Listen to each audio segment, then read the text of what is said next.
మాట్లాడిన మాట ఏంటి సార్? రీక్యాప్ చేయి. తెలుగుదేశం పార్టీ వాళ్ళు ఎంత నిస్సిగ్గుగా అబద్ధాలు మాట్లాడతారు చర్చా కార్యక్రమాల్లో, ఎంత నిస్సిగ్గుగా okay okay okay cross talk వద్దు. రాకేష్ రాకేష్ రాకేష్ రాకేష్ రాకేష్ రాకేష్ ఒక్క నిమిషం. రాకేష్ రాకేష్ ఒక్క నిమిషం. రాకేష్ రాకేష్ రాకేష్ ఒక్క నిమిషం ఒక్క నిమిషం. శేఖర్ శేఖర్ ఒక్క నిమిషం. రాకేష్ రాకేష్ రాకేష్ నువ్వు మాట్లాడుతున్నంత సేపు కూడా శేఖర్ మాట్లాడలేదు. నేను అవకాశం ఇస్తాను. క్రాస్ టాక్ చేస్తుంటే ఎవరికి అర్థం కాదు. నేను ఇస్తాను, నేను అవకాశం ఇస్తాను కదా శేఖర్. సార్ ఎంత తప్పుదో పట్టిస్తారండి. నేనేం మాట్లాడాను? ఎవరైతే మాట్లాడారో వాళ్ళని ఖచ్చితంగా దేశద్రోహం కింద అరెస్ట్ చేయండి అని చెప్పాను. చెప్పలేదా? చెప్పానా చెప్పలేదా? మీరు చెప్పండి సార్.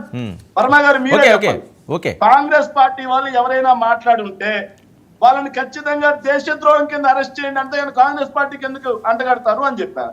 అదేవిధంగా వాళ్ళ పార్టీకి చెందినటువంటి సంధిరెడ్డి గాయత్రి మాట్లాడింది అంటే వీళ్ళు ఉగ్రవాదుల ఫ్యాక్టరీయా? దాని గురించి మాట్లాడరు, దాని గురించి ఎత్తరు. మహిళా అధికార ప్రతినిధి ట్విట్టర్ స్పేస్ లో కూర్చొని ఏం మాట్లాడిందా?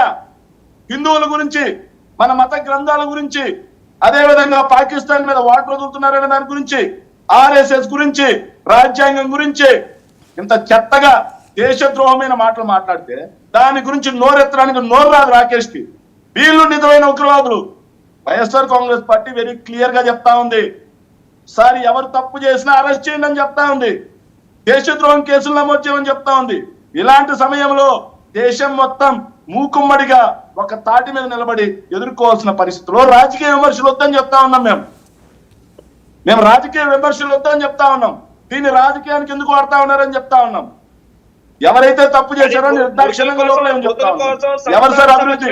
అది ఎవరు సార్ అభివృద్ధి? అభివృద్ధిని అడ్డుకునే వాళ్ళు ఎవరు సార్? ఎవరు అభివృద్ధిని అడ్డుకునే వాళ్ళు? ఎవరు తీవ్రమైన ఉగ్రవాదులు? ఏడాది తిరగకుండానే 1,50,000 కోట్లు అప్పు చేసినటువంటి మీరు విధ్వంసకాలు, మీరు ఉగ్రవాదులు, మీరు ఐసిస్ కన్నా దారుణమైన ఉగ్రవాదులు.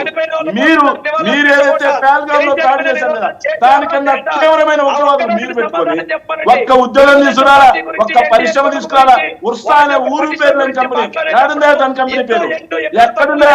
వాళ్ళ సంస్థలో పనిచేసే ఉద్యోగులు ఎంతమంది పనిచేస్తా ఉన్నారు ఆ సంస్థలో ఇంతవరకు? ఎందుకని చెప్పేసి అంత భూమిని వాళ్ళకి కట్టబెట్టారు.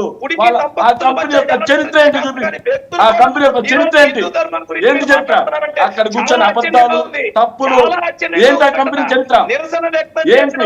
ఆ కంపెనీ చరిత్ర ఏంటి?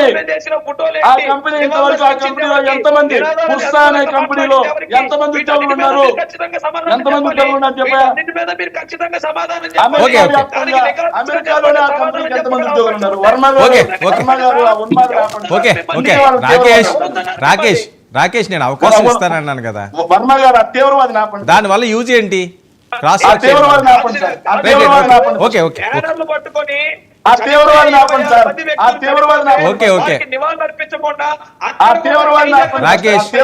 రాకేష్ నేను ఇస్తాను.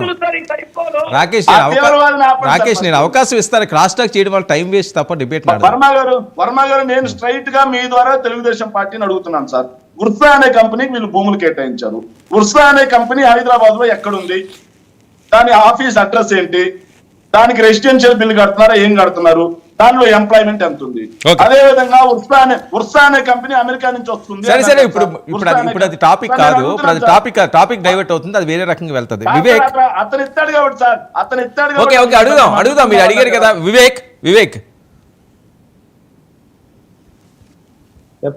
ఇది కాంగ్రెస్ వారి వెర్షన్. ఆ ఎంపీ గారు ఆ రకంగా మాట్లాడుతున్నారు. ఆంధ్రప్రదేశ్ దౌర్భాగ్యం అట ఆయన డిప్యూటీ సీఎం కింద అవడం.